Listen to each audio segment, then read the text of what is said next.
Hello बच्चों। कैसे हो? बढ़िया। आप बढ़िया तो मैं भी बढ़िया। तो देखो बच्चों, आज हमें क्या पढ़ाई करनी है। आज है हमारे पास क्लास 11th का यूनिट नंबर 6 का वीडियो नंबर 9। तो बेटे ये क्लास 11th का छठे यूनिट का 9वां वीडियो है। और इससे पहले 8 वीडियो आपको प्ले लिस्ट में भी मिल जाएंगे, नीचे डिस्क्रिप्शन में भी मिल जाएंगे, और कुछ समय बाद आई बटन में भी लिंक आ जाएगा, जहां आप यूनिट नंबर 6 को पूरा पढ़ सकते हो, समझ सकते हो, और अपने सुंदर से नोट्स बना सकते हो, जो एग्जाम में आपकी बहुत ज़्यादा हेल्प करेंगे। इसी के साथ साथ आपको नीचे डिस्क्रिप्शन में पीडीएफ नोट्स का लिंक भी मिल जाएगा, और आप पीडीएफ नोट्स के लिए टेलीग्राम पर भी सर्च कर सकते हो, KMD सहारनपुर। तो देखते हैं आज का हमारा टारगेट क्या है। आज बेटे हमें पढ़ना है एक ऐसा टर्म जिसे बच्चे समझ नहीं पाते हैं और बहुत ज़्यादा प्रॉब्लम होती है इसे समझने में। आज हमें पढ़ना है गिब्स मुक्त ऊर्जा, या इंग्लिश में कहते हैं गिब्स फ्री एनर्जी। और मैं आपको बताता हूं कि ये क्वेश्चन या ये टर्म बहुत इंपॉर्टेंट है, और बच्चे इस टर्म को समझने में बहुत ज़्यादा प्रॉब्लम फेस करते हैं। वास्तविकता में गिब्स मुक्त ऊर्जा क्या होती है उन्हें समझ ही नहीं आ पाता है। इसलिए यदि आपको भी गिब्स मुक्त ऊर्जा से डर लगता है तो डरने की कोई भी आवश्यकता नहीं है। इस वीडियो को देखने के बाद गिब्स मुक्त ऊर्जा के बारे में आपको इतना पता चल जाएगा कि आप मरते दम तक नहीं भूलोगे कि गिब्स मुक्त ऊर्जा क्या होती है। ठीक है, स्टार्ट करें। तो देखो सबसे पहली बात, सबसे पहले तो आपको एक बात पता होनी चाहिए कि आंतरिक ऊर्जा क्या होती है। आंतरिक ऊर्जा जिसे हम कहते हैं कैपिटल ई से प्रदर्शित करते हैं ना आंतरिक ऊर्जा को, ये पढ़ाया था मैंने आपको, आंतरिक ऊर्जा को प्रदर्शित करते हैं कैपिटल ई से। भाई आपके पास मान लो कोई भी निकाय है, निकाय कह दो या तंत्र कह दो। निकाय या तंत्र वो होता है जिसके ऊपर हमें प्रैक्टिकल करने होते हैं, या जिसका हमें ऊष्मागतिक रूप से अध्ययन करना होता है। तो थर्मोडायनामिक स्टडी जिस भी वस्तु के ऊपर हम करते हैं, उस वस्तु को हम कहते हैं ऊष्मागतिक निकाय या ऊष्मागतिक तंत्र। ठीक है, या फिर थर्मोडायनामिक सिस्टम, जिसके ऊपर हमें विभिन्न प्रकार के थर्मोडायनामिक प्रैक्टिकल करने हैं। तो आपके पास कोई भी निकाय है, और उस निकाय में विभिन्न प्रकार की जो ऊर्जाएं होती हैं ना, विभिन्न प्रकार की ऊर्जाएं, उन सभी विभिन्न प्रकार की ऊर्जाओं को आप जोड़ दो, और उनका जो जोड़ निकल के आएगा, हम कहेंगे कि इस निकाय में कुल ऊर्जा इतनी है। और उस निकाय में उपस्थित विभिन्न प्रकार की ऊर्जाओं का जो जोड़ है, यानी वो जितनी ऊर्जा रखता है अपने पास, टोटल एनर्जी, उसे हम कहते हैं आंतरिक ऊर्जा या इंटरनल एनर्जी, और प्रदर्शित करते हैं कैपिटल ई। अब मैं आपको एक बात बताता हूँ बहुत बढ़िया। मान लो हमारे पास एक बच्चा है, उसका नाम है, उसका नाम ए रख दो। एक बच्चा है उसका नाम ए है, और मैं कह रहा हूं कि उसके पास कुल रुपए हैं, कुल रुपए उसके पास हैं 1020 रुपए हैं उसके। तो ये बिल्कुल ऐसा ही है जैसे निकाय के पास कुल ऊर्जा होती है। तो मेरे पास एक बच्चा है उसका नाम ए है, और उसके पास कुल रुपए हैं 1020 रुपए। ठीक है, तो मैं कहूँगा ये जो 1020 रुपए हैं ना, वो इसकी आंतरिक ऊर्जा है। क्या है? आंतरिक ऊर्जा है इस। अब ये मार्केट में गया, और मार्केट में जाकर इसका कुछ खाने का मन कर रहा है, कुछ चाट, टिक्की, समोसा, जलेबी। वैसे आजकल के आधुनिक बच्चों का मन करता है burger, chowmein, hot dog, pizza, पता नहीं क्या क्या चीज़ें हैं। तो इसका कुछ भी मार्केट में खाने का मन कर रहा है। तो मुझे एक बात बताओ कि जो भी इसका खाने का मन कर रहा है, तो ये इस 1020 रुपए में से कितने पैसे खर्च कर सकता है? मतलब ज्यादा चांस क्या लग रहे हैं आपको? यदि आप इस ए बच्चे की जगह आप होते, और आपके पास दो तो होते 500-500 के नोट, और एक होता आपके पास 20 का नोट, और आपको कुछ खाने का मन कर रहा है, और आपको आगे का भी खर्चा अपना चलाना है, तो मुझे यूं बताओ कि इस 1020 रुपए में से आप कितने पैसे खर्च करते यदि आपको पूरे महीने का खर्चा चलाना है, घर वालों को हिसाब भी देना है।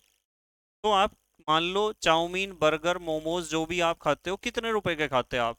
तो यहाँ इस डेटा को या इस वैल्यू को देखकर हमें पता चलता है कि ज्यादातर बच्चे 20 रुपए इसमें से खर्च करेंगे। कितने रुपए खर्च करेंगे? 20 रुपए खर्च करेंगे। 20 रुपए का खा लेंगे जो भी कुछ खाना होगा, और बाकी 1000 रुपए पॉकेट में, और उन्हें डाल लेंगे अपनी गुल्लक में, जिससे वे भविष्य में काम आए। तो यही तो होगा नॉर्मली। तो इसी तरह हर एक निकाय होता है, जैसे इस बच्चे ए ने किया है ना, ऐसा ही करता है हर एक निकाय भी, हर एक तंत्र भी ऐसा ही करता है। मतलब उसके पास जितनी भी ऊर्जा होती है ना, टोटल अमाउंट ऑफ एनर्जी जो उसके पास है, जिसे आप कहते हो आंतरिक ऊर्जा, जो विभिन्न प्रकार की ऊर्जाओं का योग है, वो सारी की सारी ऊर्जा कार्य करने में इस्तेमाल नहीं होती है। उस सारी ऊर्जा में से, इस टोटल एनर्जी में से, उस आंतरिक ऊर्जा में से कुछ छोटा अमाउंट, ऊर्जा का एक भाग जो कार्य में बदल सकता हो, जो प्रयोग में लाया जा सकता हो, उस ऊर्जा को हम कहते हैं गिब्स मुक्त ऊर्जा। जैसे बच्चे के पास 1020 रुपए थे, पर उसने कार्य करने के लिए, कुछ खाने पीने के लिए, कुछ खर्च करने के लिए 20 रुपए ही इस्तेमाल किए हैं। 1000 रुपए उसने बचा लिए, 20 रुपए उसने इस्तेमाल करे, तो 20 रुपए को मैं कहूंगा गिब्स फ्री एनर्जी है। अब बताओ कंसेप्ट समझ में आया है या नहीं आया है? बिल्कुल ऐसा ही हर एक सिस्टम के साथ होता है। और अब देख लो आप ध्यान से, जरा ध्यान से देखना। यहाँ लिखा हुआ है गिब्स मुक्त ऊर्जा या गिब्स फ्री एनर्जी रिप्रेजेंट करते हैं कैपिटल जी से, क्योंकि इसकी खोज करने वाले वैज्ञानिक थे जे विलार्ड गिब्स। तो गिब्स से हम जी संकेत लेते हैं और इसका नाम रखते हैं Gibbs free energy. Free energy का मतलब 500 के 2 नोट हैं, 1000 रुपए फ्री नहीं है भाई खर्च करने के लिए, फ्री हैं सिर्फ 20 रुपीज। तो स्थिर ताप एवं दाब पर किसी निकाय में प्रक्रम के दौरान, प्रक्रम माने प्रोसेस, कुछ करना हो जब उसे, ऊर्जा की वह उपलब्ध मात्रा जिसे उपयोगी या अधिकतम कार्य में बदला जा सके। बताओ समझ में आ रही है क्या बात? मतलब जितनी भी ऊर्जा है, उस ऊर्जा में से वो ऊर्जा देखनी है जिसे जिसे उपयोगी या अधिकतम कार्य में बदला जा सके। उस ऊर्जा की मात्रा को निकाय की गिब्स मुक्त ऊर्जा कहते हैं, या वो ऊर्जा निकाय की गिब्स मुक्त ऊर्जा कहलाती है। बताओ समझ में आ रही क्या बात? मुझे उम्मीद है कि आपके समझ में आ रही होगी। अब देखो, एक बार दोबारा रिपीट कर दूं। स्थिर ताप एवं दाब पर ध्यान रखना है, ताप और दाब स्थिर रहना चाहिए। किसी निकाय में प्रक्रम के दौरान ऊर्जा की वह उपलब्ध मात्रा जिसे उपयोगी या अधिकतम कार्य में बदला जा सके, निकाय की गिब्स मुक्त ऊर्जा कहलाती है। ठीक है। टोटल एनर्जी किसी सिस्टम के पास है, तो वो अपनी पूरी एनर्जी को कार्य में नहीं कन्वर्ट करता है। अभी हमने पिछला नियम जो पढ़ा था कल, द्वितीय नियम, उसमें भी तो यही बात बताई थी। तृतीय नियम और द्वितीय नियम, मैंने ऊष्मागति का जीरो नियम भी पढ़ा दिया, शून्य नियम, प्रथम नियम भी पढ़ा दिया, द्वितीय नियम भी पढ़ा दिया, तृतीय नियम भी पढ़ा दिया, सारे नियम पढ़ा दिए ना। वहां भी हमें ये बात सीखने को मिली है कि जितना निकाय में टोटल एनर्जी है, वो सारा का सारा एनर्जी कार्य में नहीं लगा सकता है। उसका एक छोटा अमाउंट वो कार्य में लगा सकता है, और जितना अमाउंट वो कार्य में लगा सकता है उसे ही कहते हैं गिब्स मुक्त ऊर्जा या गिब्स फ्री एनर्जी। गिब्स ऊर्जा एक विस्तीर्ण गुण व अवस्था फलन है। ये भी बहुत काम की चीज है, आपको पता होना चाहिए कि गिब्स ऊर्जा कैसा गुण है, एक विस्तीर्ण गुण है। क्या आप जानते हो विस्तीर्ण गुण किसे कहते हैं? विस्तीर्ण गुण जानते हो? हाँ बिल्कुल जानते होंगे आप। भाई किसी भी निकाय का ऐसा गुण जो निकाय में उपस्थित पदार्थ की मात्रा पर निर्भर करता है। जो गुण निकाय में उपस्थित पदार्थ की मात्रा पर निर्भर करते हैं, उन गुणों को हम कहते हैं विस्तीर्ण गुण। ठीक है। और जो गुण पदार्थ की मात्रा पर निर्भर नहीं करते हैं, उन्हें हम कहते हैं गहन गुण। ठीक है, या विशिष्ट गुण। तो ये विस्तीर्ण गुण है, ध्यान रखना है। गिब्स फ्री एनर्जी एक विस्तीर्ण गुण है। जितना निकाय का द्रव्यमान या मात्रा बढ़ेगी, उतना ही उसका गिब्स फ्री एनर्जी भी बढ़ेगा। और उसी के साथ साथ आपको ध्यान रखना है कि गिब्स ऊर्जा एक अवस्था फलन भी है।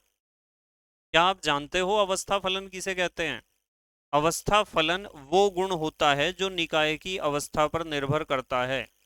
इस बात पर निर्भर नहीं करता है कि निकाय को वो अवस्था कौन से रास्ते से, कौन से पथ से चलकर प्राप्त हुई है। तो विस्तीर्ण गुण और अवस्था फलन ये भी अपने आप में बहुत इंपॉर्टेंट क्वेश्चन है। ठीक है। अच्छा, एक चीज अगली देखो जरा ध्यान से।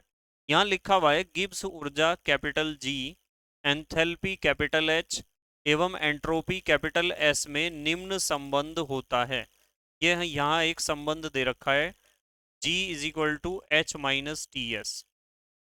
इस संबंध को आपको ध्यान रखना है, रखोगे ध्यान। यहाँ G का तो आपको पता है क्या है, G है गिब्स ऊर्जा, H क्या है, H है एंथैल्पी, पता है ना, एंथैल्पी पढ़ाया था ना आपको ध्यान रखा करो सारे टर्म आप ध्यान रखा करो, ठीक है। T टेम्परेचर है और S क्या है, एंट्रोपी, एंट्रोपी पढ़ाया था ना। और इसी फार्मूले को आप इस प्रकार भी लिख सकते हो, जरा साइड में हो जाऊं थोड़ा, तथा करके लिखा हुआ है। आप G के जगह डेल्टा G लगा सकते हो, H के जगह डेल्टा H और S के जगह डेल्टा S। डेल्टा G क्या है, यहाँ डेल्टा G है गिब्स मुक्त ऊर्जा परिवर्तन, क्या है, गिब्स मुक्त ऊर्जा परिवर्तन। और डेल्टा H क्या है, एंथैल्पी परिवर्तन। और T तो टेम्परेचर है ही केल्विन में। और डेल्टा S क्या है, डेल्टा S है एंट्रोपी में परिवर्तन, ठीक है। एंट्रोपी परिवर्तन मैंने आपको पढ़ाया था। और ये लिखा हुआ है कि इसे गिब्स समीकरण कहते हैं। ये जो दोनों ऊपर समीकरण लिखी हुई हैं, इन समीकरणों को हम कहते हैं गिब्स समीकरण। क्या कहते हैं, गिब्स समीकरण कहते हैं। क्लियर बात, चलो आगे चल रहे। पता चल गया ना गिब्स मुक्त ऊर्जा का क्या मतलब है। किसी निकाय में जितनी भी ऊर्जा है, उस ऊर्जा का जो हिस्सा वो कार्य में प्रयोग कर सकता हो, कार्य करने में, उस ऊर्जा को हम कहते हैं गिब्स मुक्त ऊर्जा। अब अगली बात कर रहे, चलो अब हम पढ़ेंगे मानक मुक्त ऊर्जा परिवर्तन। मानक मुक्त ऊर्जा परिवर्तन में यहाँ एक शब्द आया है मानक। इसका मतलब समझो क्या होता है। मानक का मतलब जब दाब तो हो एक वायुमंडल और ताप हो 298 केल्विन, तो इस अवस्था को हम कहते हैं मानक अवस्था, ठीक है, स्टैंडर्ड कंडीशन। तो यहाँ हमें पढ़ना है मानक मुक्त ऊर्जा परिवर्तन, इंग्लिश में कहते हैं स्टैंडर्ड फ्री एनर्जी चेंज। आप इसे प्रदर्शित कर सकते हो डेल्टा जी नॉट से। इससे प्रदर्शित कर सकते हो डेल्टा जी नॉट से। मानक अवस्था यानी जब दाब एक वायुमंडल हो और ताप 298 केल्विन हो, तो ऐसी अवस्था को हम कहते हैं मानक अवस्था। तो मानक अवस्था में अभिकारकों के उत्पादों में परिवर्तित होने पर, जब यानी रिएक्शन चल रही है, मुक्त ऊर्जा में जितना परिवर्तन होता है उसे मानक मुक्त ऊर्जा परिवर्तन कहते हैं। उसे कहते हैं मानक मुक्त ऊर्जा परिवर्तन। इसे गणितीय रूप से निम्न प्रकार दर्शाया जाता है। कैसे दर्शाया जाता है, delta G naught is equal to delta H naught minus T delta S naught. ये बिल्कुल वैसा ही तो फार्मूला है जैसा हमने अभी पीछे पढ़ा था, बिल्कुल वैसा ही है। सिर्फ हमने यहाँ ऊपर नॉट, यहाँ नॉट और यहाँ नॉट लगा दिया। नॉट का मतलब जीरो होता है, ध्यान रखना। जब मैं नॉट बोलता हूँ तो जीरो ही समझ जा करो उस चीज को। जहाँ इंग्लिश में नहीं, यहाँ इसमें साइंस में, केमिस्ट्री में, फिजिक्स में भी बहुत जगह नॉट शब्द का यूज करते हैं। इंग्लिश में तो आपको पता ही है नॉट का मतलब क्या होता है, नहीं। जहाँ डेल्टा एच नॉट होता है मानक एंथैल्पी परिवर्तन और डेल्टा एस नॉट होता है मानक एंट्रोपी परिवर्तन। बाकी टी आपको पता ही है और डेल्टा जी नॉट भी आपको पता है, मानक मुक्त ऊर्जा परिवर्तन। मतलब अब यहाँ ये परिभाषा पढ़ने के बाद भी कुछ बच्चों के समझ में नहीं आया क्या है मानक मुक्त ऊर्जा परिवर्तन। मुझे एक बात बताओ, अच्छा हाँ लिखा हुआ है कि अभिकारक किस में बदलेंगे, उत्पाद में। मुझे यूं बताओ कि जब अभिकारक उत्पाद में बदलेंगे, जैसे एक रिएक्शन लिखता हूँ चलो आपको समझाने के लिए। मान लो एक रिएक्शन है A plus B is equal to C plus D. आपको पता है ना इसमें अभिकारक तो ये हैं और उत्पाद ये हैं। तो मुझे यूं बताओ कि ये जो अभिकारक हैं, इन अभिकारकों के पास टोटल अमाउंट ऑफ एनर्जी होगा, कुछ इसके पास आंतरिक ऊर्जा होगी, कुछ इसके पास आंतरिक ऊर्जा होगी। पर क्या अपनी सारी आंतरिक ऊर्जा को ये और अपनी सारी आंतरिक ऊर्जा को ये अब कार्य में बदल सकता है, नहीं नहीं। ये भी अपनी ऊर्जा का थोड़ा सा हिस्सा इस्तेमाल करेगा और ये भी अपनी ऊर्जा का थोड़ा सा हिस्सा इस्तेमाल करेगा। और वो ऊर्जा का हिस्सा खर्च होगा और खर्च होने से जो प्रोडक्ट बनेंगे ना, उनकी भी तो कुछ आंतरिक ऊर्जा होगी। तो इनकी टोटल ऊर्जा में से इनकी टोटल ऊर्जा घटा दो ना आप, तो आपको पता चल जाएगा कि प्रोसेस में कितनी ऊर्जा खर्च हुई है। और जितनी ऊर्जा आपकी खर्च हुई है उसे कहते हैं मुक्त ऊर्जा परिवर्तन। और यदि आप उस मुक्त ऊर्जा परिवर्तन को इस दाब एक वायुमंडल पर और ताप 298 केल्विन पर निकाल रहे हो ना, कि कितना एनर्जी चेंज हुआ है, तो हम उस समय कहते हैं मानक मुक्त ऊर्जा परिवर्तन। नहीं तो मुक्त ऊर्जा परिवर्तन है। मुक्त ऊर्जा परिवर्तन तो निकल जाएगा। भाई आपके पास जो अभिकारक हैं, इन अभिकारकों की कुल ऊर्जा देख लो कितनी है। अभिकारकों की कुल ऊर्जा आपको पता चल जाएगी। और अभिकारकों की कुल ऊर्जा में से आप घटाओ उत्पादों की कुल ऊर्जा को, जो अंतर आएगा इतनी ऊर्जा खर्च हुई है इस रिएक्शन में।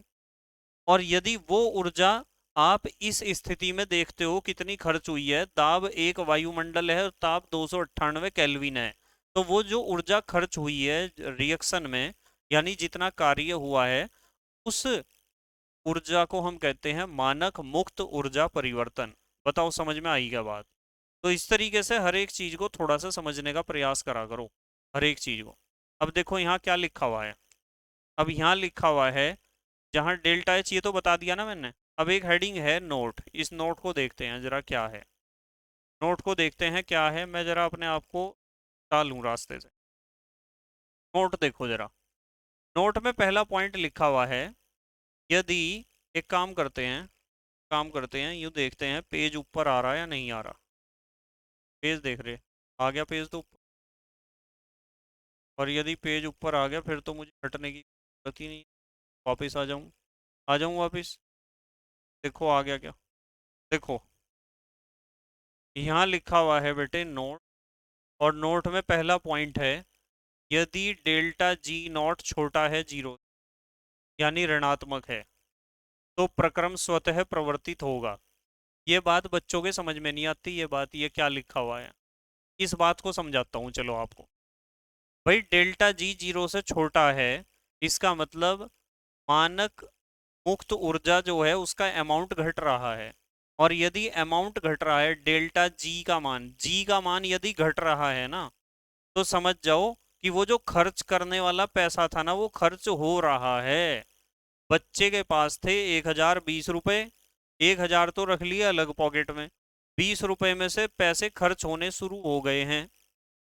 और जब 20 रुपए में से पैसे खर्च शुरू हो गए होने, तो आपको समझ जाना चाहिए कि मुक्त ऊर्जा उसकी घट रही है, यानी मुक्त ऊर्जा परिवर्तन जीरो से छोटा है, यानी ऋणात्मक है। और जब मुक्त ऊर्जा परिवर्तन ऋणात्मक है, तो ऐसा प्रक्रम होता है स्वतः प्रवर्तित। क्या होता है? स्वतः प्रवर्तित। तो ऐसा प्रक्रम स्वतः प्रवर्तित होता है जिस प्रक्रम में मुक्त ऊर्जा परिवर्तन का मान जीरो से छोटा हो या ऋणात्मक हो, ऐसा प्रक्रम होता है स्वतः प्रवर्तित, यानी वो पैसे खर्च कर रहा, वो ऊर्जा खर्च कर रहा है। और यदि डेल्टा जी का मान जीरो से बड़ा हो यानी धनात्मक हो, तो इसका मतलब प्रक्रम स्वतः अप्रवर्तित है, अपने आप नहीं चलने वाला वो प्रोसेस अपने आप नहीं चलेगा। ठीक है। और यदि डेल्टा जी का मान जीरो हो जाए, तो प्रक्रम कैसा होगा? साम्य अवस्था में होगा। अब इस चीज को ध्यान रखना, आपको कंफ्यूजन नहीं होना चाहिए। मतलब यहाँ हम डेल्टा जी की बात कर रहे हैं, मुक्त ऊर्जा परिवर्तन की। और मैंने आपको डेल्टा एस भी सिखा रखा है, डेल्टा एस सिखा रखा है ना, डेल्टा एस। तो डेल्टा एस और डेल्टा जी में आपको कोई भी कंफ्यूजन नहीं होना चाहिए। यदि डेल्टा एस का मान जीरो से बड़ा होता है ना, इसका मतलब एंट्रोपी बढ़ती है, तो ऐसी स्थिति में प्रक्रम स्वतः प्रवर्तित होता है। और यहाँ लिखा हुआ है डेल्टा जी का मान जीरो से छोटा है तो प्रक्रम स्वतः प्रवर्तित होगा। तो इसमें डेल्टा एस और डेल्टा जी में कंफ्यूज ना हो जाइयो बिल्कुल भी, कभी एग्जाम में उल्टा पुल्टा करके आ जाओ।